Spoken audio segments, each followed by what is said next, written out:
భగవద్గీత రెండవ అధ్యాయము సాంఖ్యయోగం.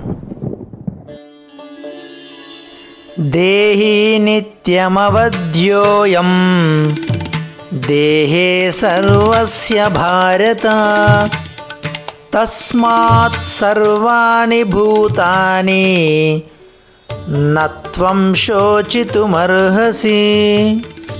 ఓ భరతవంశీయుడా, దేహమందు వసించు దేహి ఎన్నడునూ చంపబడడు.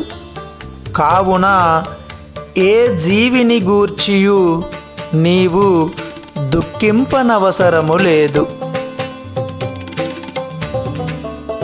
మార్పులేని ఆత్మను గూర్చి బోధించు భాగమును ఇప్పుడు శ్రీకృష్ణ భగవానుడు ముగించుచున్నాడు.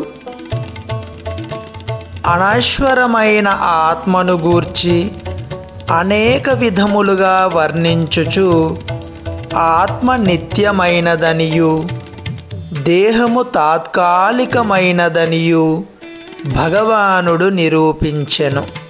కనుక పితామహుడైన భీష్ముడు మరియు గురువు అయినట్టి ద్రోణుడు యుద్ధమున మరణింతురనడి భయముతో క్షత్రియుడైన అర్జునుడు యుద్ధమును విడువరాదు.